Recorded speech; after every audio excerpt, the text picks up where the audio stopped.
Hi guys, good day, namaste, sat sri akal, assalamu alaikum. In last lecture we discussed about RNS theory transition state. वहां से एक important relation हमारा निकल के आया था. Mathematical format of RNS theory is RNS equation, and RNS equation is nothing but K is equal to A e raised to power minus EA by RT. यही Arrhenius equation थी कि था rate constant, velocity constant, speed constant और specific reaction rate. Four different terminology are there to name rate constant of reaction. A pre exponential factor, ये exponential है, fraction of molecules having sufficiently high energy to take part in reaction to form product. A total number of collisions per unit time per unit volume with proper orientation. और ये आपकी activation energy थी, T आपका time था. तो K is equal to A raise to power minus A by R T. इसमें हम इस इक्वेशन के डिफरेंट मैथमेटिकल फॉर्मेट में इसी इक्वेशन, भगवान एक है उसके रूप अनेक हैं, तो ये हमारा भगवान है और इसको हम अलग अलग अवतार में देखेंगे फॉर न्यूमेरिकल एप्लीकेशन. देखो बच्चों, effect of temperature T change करेंगे तो रेट कांस्टेंट चेंज होगा, और रेट कांस्टेंट चेंज होगा, के चेंज होगा तो आर भी रेट ऑफ रिएक्शन भी चेंज होगा. कैटलिस्ट से ईए चेंज होगा और के चेंज होगा. तो इफेक्ट ऑफ टेम्परेचर हम अलग से देखने वाले हैं आरएनएस इक्वेशन में, इफेक्ट ऑफ कैटलिस्ट अलग से देखने वाले हैं. और कैटलिस्ट और टेम्परेचर दोनों का ही कुछ इन्वॉल्वमेंट हो किसी पर्टिकुलर न्यूमेरिकल में, तो we will use the main equation that is Arrhenius equation written on the board. इसका हम लोग इस्तेमाल करेंगे. अब हम बारी बारी इफेक्ट ऑफ टेम्परेचर देखेंगे, इफेक्ट ऑफ कैटलिस्ट देखेंगे, और इसी इक्वेशन को अलग अवतार में हम लोग देखना पसंद करेंगे, which is directly useful while doing the numericals. जो डायरेक्टली यूज होगी न्यूमेरिकल में guys,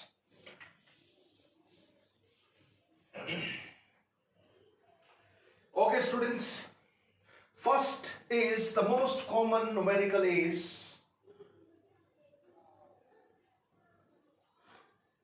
effect of temperature on rate constant और rate of reaction. R और K के ऊपर rate of reaction, effect of temperature हम लोग देखेंगे. और ये हम बात कर रहे हैं फॉर ए पर्टिकुलर रिएक्शन.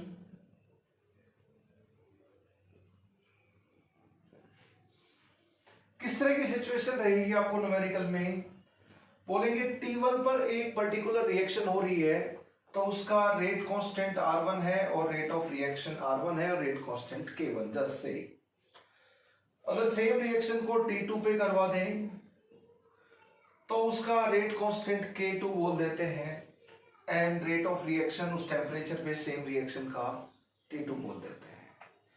तो आपको T1 दे देंगे, T2 दे देंगे, K1 दे देंगे, K2 पूछ लेंगे, या फिर जस्ट फॉरगेट इट, T1 दे देंगे, R1 दे देंगे, T2 दे देंगे, R2 पूछ लेंगे, और वाइस वर्सा. जस्ट एक कॉमन टाइप ऑफ न्यूमेरिकल मैंने बताया है. इस तरह का very very common typical numerical that is being asked on RNS equation is this one, कि दो टेम्परेचर की बात जब भी की जाए फॉर ए पर्टिकुलर रिएक्शन, आप लोग वही एक्सप्रेशन ध्यान यूज करेंगे जो हम अभी डेराइव करने वाले हैं. Derivation of the relation we are going to see very soon. First let me write that relation, और डायरेक्टली हम लोग देख लेते हैं. सबसे पहले K is equal to A e raised to power minus EA by RT. Let me write the equation twice. K is equal to A e raised to power minus EA by RT. देखो बच्चों, A और EA की value temperature change करने पर हम change consider नहीं करते हैं. That is the note there in your notebook as far as last lecture content is concerned. तो दोस्तों, E की वैल्यू चेंज, E और A की वैल्यू टेम्परेचर चेंज करने पर चेंज नहीं मानते. और A और E, A है pre exponential factor and E मतलब एक्टिवेशन एनर्जी. एक खास रिएक्शन के लिए हम खास लेते हैं, जब तक रिएक्शन चेंज नहीं की ए और ए की वैल्यू हम अपनी तरफ से चेंज नहीं मानेंगे। अच्छा, तो अगर हम बात करें टेम्परेचर चेंज की, ई कांस्टेंट है और आर भी कांस्टेंट है, ई की वैल्यू तो 2.718, आपको मैथमेटिक्स वालों को मैथमेटिक्स की स्मॉल सा कांस्टेंट होता है ई, और नेचुरल लॉग में जो बेस होता है आर कांस्टेंट होता है, यूनिवर्सल गैस कांस्टेंट, ये वैल्यू तो फिक्स है, ये तो परफेक्ट कांस्टेंट है, ए और ये खास रिएक्शन के लिए खास हो गए। तो बस जब टेम्परेचर चेंज करेंगे तो इस साइड तो कोई चेंज होगा नहीं, इसको KT1 बोल देते हैं, रेट कांस्टेंट चेंज होगा। जब टेम्परेचर T2 ले लेते हैं तो रेट कांस्टेंट को KT2 ले लेते हैं। दोस्तों ये दो इक्वेशन है, अगर हम उस फॉर्मेट में कन्वर्ट करना चाहते हैं जिस फॉर्मेट में न्यूमेरिकल आते हैं, तो let us divide equation 2 by equation 1। अगर हम इक्वेशन 2 को मेरे बच्चों इक्वेशन 1 से डिवाइड कर देते हैं तो प्यारो क्या हो जाएगा, KT2 बाय KT1, ए के साथ उड़ गया तो क्या बचेगा, what is left, e raised to power minus EA by RT2 divided by e raised to power minus EA by RT1, ये हो गया। अच्छा जी, इसी को हम ऊपर लेकर रख लें तो EA by R आपका कॉमन आ गया, ये माइनस ऊपर जाके 1/T1 प्लस के साथ हो जाएगा दोस्तों, और 1/T2 तो माइनस के साथ है ही। तो व्हाट इज देयर इवेंचुअली, अभी तक जो हमने स्टेप किए उससे आ गया आपका e raised to power EA divided by R 1/T1 minus 1/T2। ये एक्सपोनेंशियल फॉर्म में है पर कैलकुलेशन लॉगरिथमिक फॉर्म में आसान रहती है, तो दोस्तों taking natural log both side, ताकि यही इक्वेशन लॉगरिथमिक फॉर्म में कन्वर्ट हो जाए।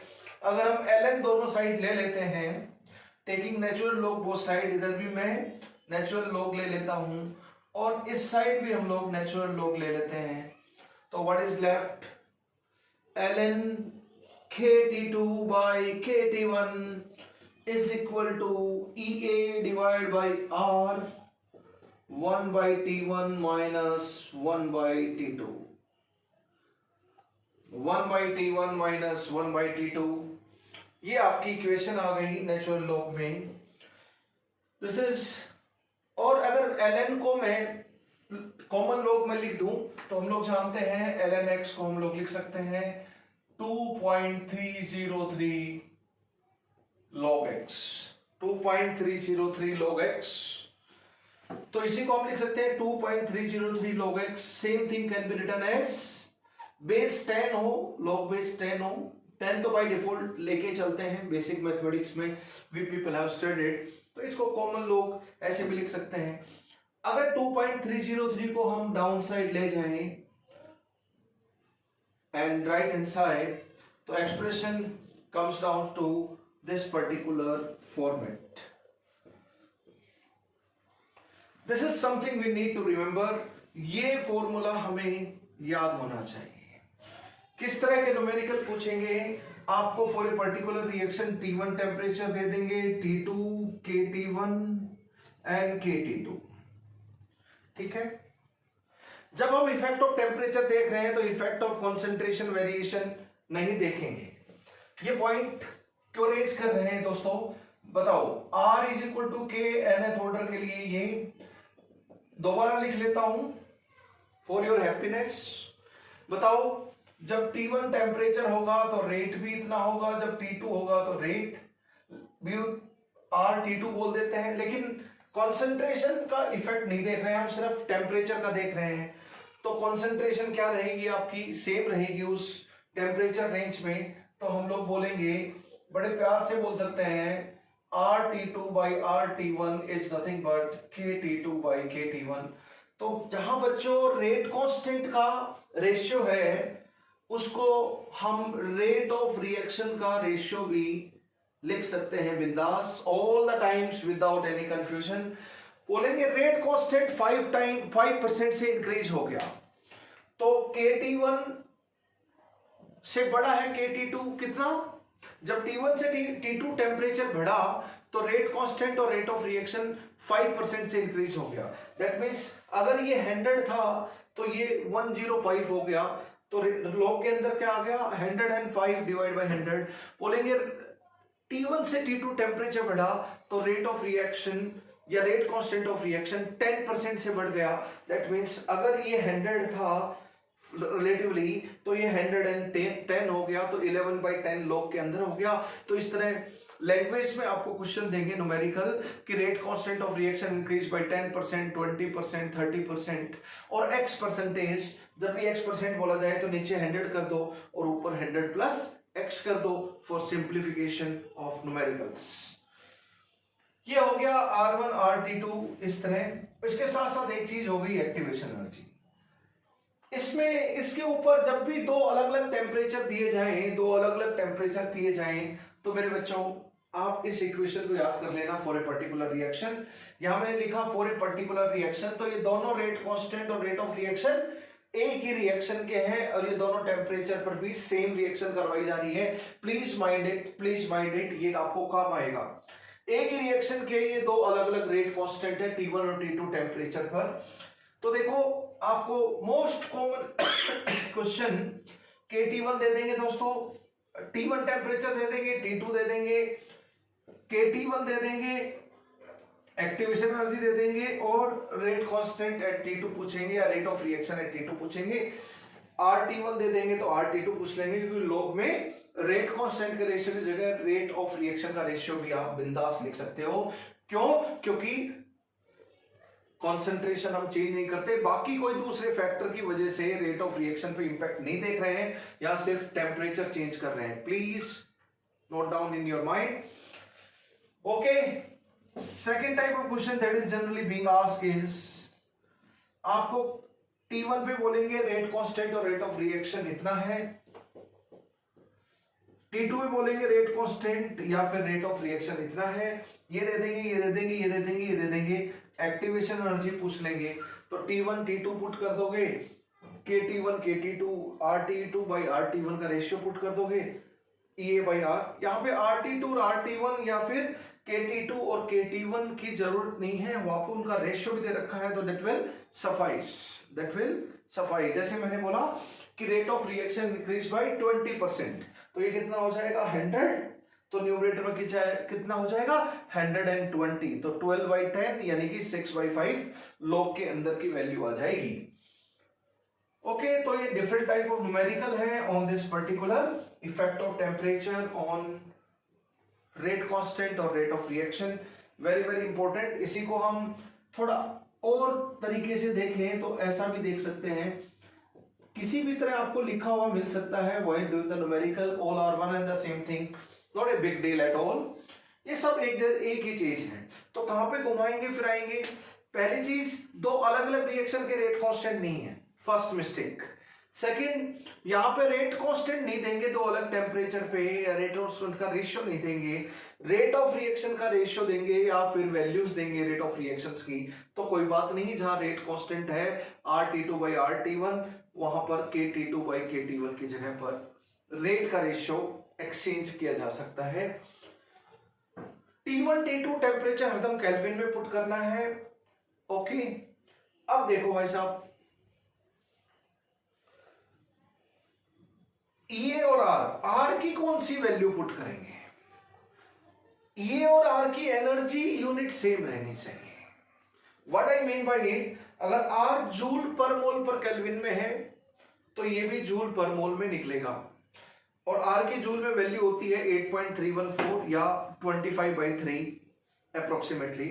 R की वैल्यू कैलोरी पर मोल पर केल्विन में है, तो ये कैलोरी पर मोल में पुट करोगे या निकालोगे। एक्टिवेशन एनर्जी R की वैल्यू किलोजूल पर मोल में है, यानी कि 8.314 डिवाइड बाय 1000। R की वैल्यू किलोजूल पर मोल में ये होती है, तो एक्टिवेशन एनर्जी भी किलोजूल पर मोल में निकालोगे या पुट करोगे। व्हाट आई मीन टू से, R की वैल्यू किलो कैल पर मोल पर केल्विन में है, वो कितनी होगी? कैल में होती है R की वैल्यू 2 कैल पर मोल पर केल्विन। कैल मतलब कैलोरी बोलना चाह रहा हूं, और R की वैल्यू 2 डिवाइड बाय 1000 अगर हम कर दें तो वो किलो कैल पर मोल पर केल्विन हो जाएगी दोस्तों। और एक्टिवेशन एनर्जी की यूनिट भी क्या हो जाएगी? अगर R किलोकैल पर मोल में तो 2 डिवाइड बाय 1000 किलोकैल पर मोल पर केल्विन में तो एक्टिवेशन एनर्जी भी किलोकैल पर मोल में, एक्टिवेशन एनर्जी भी किलोकैल पर मोल में हो जाएगी आपकी। बड़ा खूबसूरत, बहुत अच्छे। तो this is very very common relation for numerical. RNS equation का ही एक अलग अवतार है जब दो अलग टेम्परेचर पे सेम रिएक्शन की बात की हो। आंखें बंद करके दोस्तों परम सर का नाम लेके आप इसको याद कर लेना। Most common relation useful for numerical application on RNS theory. Okay, effect of temperature. इसी आरएनएस इक्वेशन को हम अलग अलग अवतार में भी लिख सकते हैं।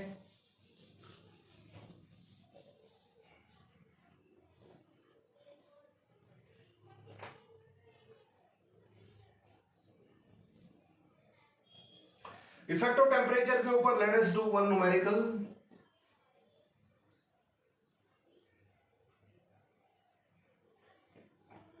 Rate of a chemical reaction at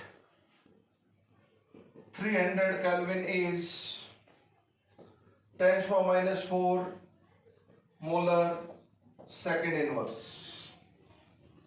Rate of the same chemical reaction at 400 Kelvin is 1024 10⁻⁴ molar second inverse। ठीक है, सबसे पहला क्वेश्चन, उस रिएक्शन के लिए बताओ एक्टिवेशन एनर्जी क्या है। Second question, what is the value of pre exponential factor of the reaction. And third is what is the rate constant of reaction at 350 kelvin.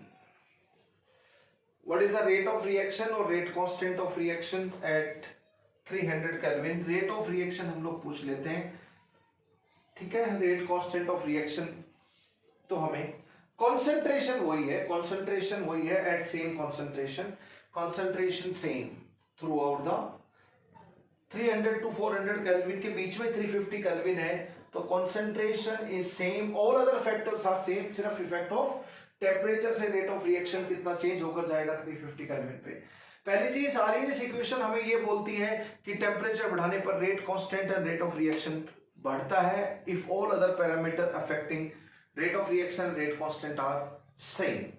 सिर्फ टेम्परेचर चेंज किया है तो रेट ऑफ रिएक्शन 300 केल्विन से 400 kelvin reaction का temperature हमने बढ़ाया तो rate of reaction बढ़ा, 1024 टाइम हो गया। एक्टिवेशन एनर्जी हमें बतानी है, pre exponential factor frequency factor of reaction बताना है and rate of reaction at 350 kelvin ये बताना है। देखो बच्चों, इस डेटा का हम इंटरप्रिटेशन जैसे ही क्वेश्चन पूछे तो आपके दिमाग में तुरंत उसका डायग्राम में या वो डेटा टेबुलेट करते हैं, उस टेबुलर फॉर्म में डेटा जैसे लाइन लिखो तुरंत वो डेटा आपके पेन पेपर से लिखा हुआ होना चाहिए, पेपर पे यूजिंग योर पेन फटाक देसी मैप हो जाना चाहिए।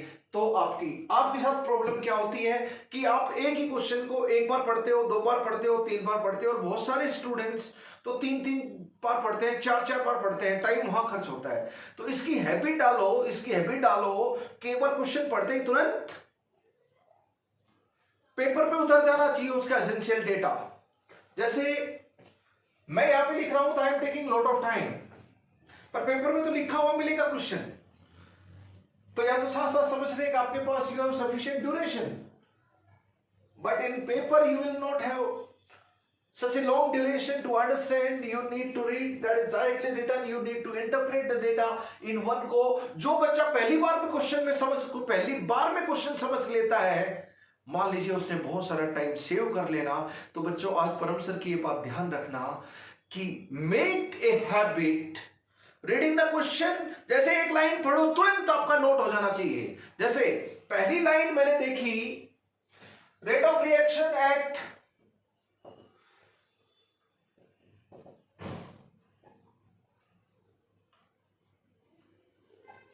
at 300 Kelvin is 10 पावर 4, तो ये उतर गया T1 के ऊपर, RT1 ये है। Rate of reaction at 400 kelvin is, ये T2 की वैल्यू दे दी, ये हो गया 1028 10 raise to power -4 molar second inverse. ये डेटा है आपका, वेरी गुड। 1024 है आई थिंक, कोई नहीं। तो देखो बच्चों, RT1 RT2 दे रखा, एक ही रिएक्शन दो अलग अलग टेम्परेचर पे दे रखा है। तो अभी हमने देखा कि सेम रिएक्शन दो अलग टेम्परेचर पे एक्टिवेशन एनर्जी पूछी है, तो हम कौन सा रिलेशन यूज करेंगे? बिंदास, RT2 बाई RT1 या KT2 by KT1 is equal to activation energy divide by 2.303 R T2 minus T1 divide by T2 T1। बिंदास, ये रिलेशन याद होना चाहिए।